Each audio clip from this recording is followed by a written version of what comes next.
अस्सलामुअलैकुम, welcome to देसी kitchen हांडी। आज की हमारी रेसिपी है दाल मूंग। तो हमने 1 कप जो है दाल मूंग ले ली है। अब इसको हम ठंडे पानी में डाल के अच्छी तरह से धो लेंगे। दालों को लाजमी धोया करें जब भी कोई दाल इस्तेमाल करें, क्योंकि वो केमिकल वगैरह यूज़ हुआ होता है। तो इसलिए जब भी दाल इस्तेमाल करें तो इसको अच्छी तरह से ठंडे पानी में धो लिया करें। तो जब ये धो के हम इसको अलग बर्तन में निकाल लेंगे। दूसरी साइड पे हम जो है वो तकरीबन 3 कप हमने पानी लिया है। उसको अच्छी तरह से गर्म होने तक हम इंतज़ार करेंगे। पानी गर्म हो चुका है। अब हम इसके अंदर 1 चम्मच सुरख मिर्च, 1 चम्मच हल्दी और 1 चम्मच तकरीबन नमक इसके अंदर शामिल कर देंगे। अब इसके उबलने तक इंतज़ार करेंगे। जब ये उबल जाएगा, ये देखें पानी उबलना शुरू हो गया है। अब इसके अंदर हम जो दाल धो के रखी थी वो सारी दाल इसके अंदर शामिल कर देंगे और इसका चम्मच जो है वो हिलाएँगे। अब हम इसको तकरीबन 6 से 7 मिनट के लिए इसको कवर करके छोड़ देंगे, ताकि दाल जो है वो अच्छी तरह से गल जाए। तो ये देखिए हमने इसको कवर करके छोड़ देना है। तो 6 से 7 मिनट हो चुके हैं। अब हम इसको चेक कर लेते हैं। तो माशाल्लाह बहुत ही अच्छी खुशबू आ रही है।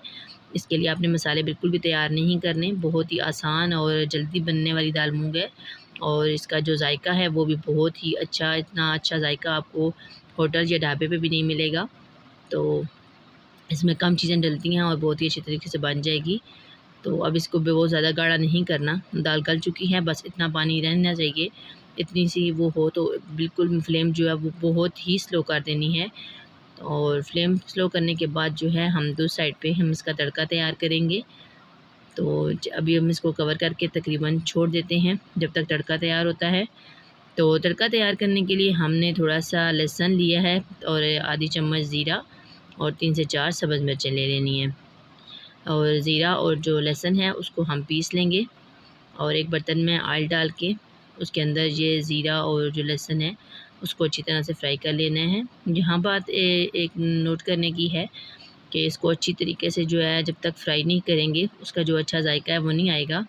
तो ये तड़का तैयार हो चुका है। अब हम इस तड़के को दाल के अंदर शामिल करेंगे। शामिल करने के बाद तकरीबन 1 से 1.5 मिनट तक हम इसका चम्मच हिलाएंगे, ताकि ये अच्छी तरह से जो मसाला है वो अच्छी तरह से इसके अंदर मिक्स हो जाए। अब हम इसके अंदर सब्ज़ मिर्च डाल के सर्व कर देंगे। अल्लाह ताला से दुआ है कि अल्लाह ताला हमारे रिज़्क़ में बरकत अता करे और हमें अपनी बेशुमार नेमतों पर शुक्र अदा करने वाली ज़बान अता करे। आमीन। जी तो व्यूअर्स, हमारी रेसिपी घर पर ज़रूर ट्राई करें, फिर ये कैसी बनी जी हमें कमेंट सेक्शन में ज़रूर बताएँ। मिलते हैं एक नई वीडियो के साथ, तब तक अपना बहुत ख्याल रखिएगा। अल्लाह हाफ़िज़।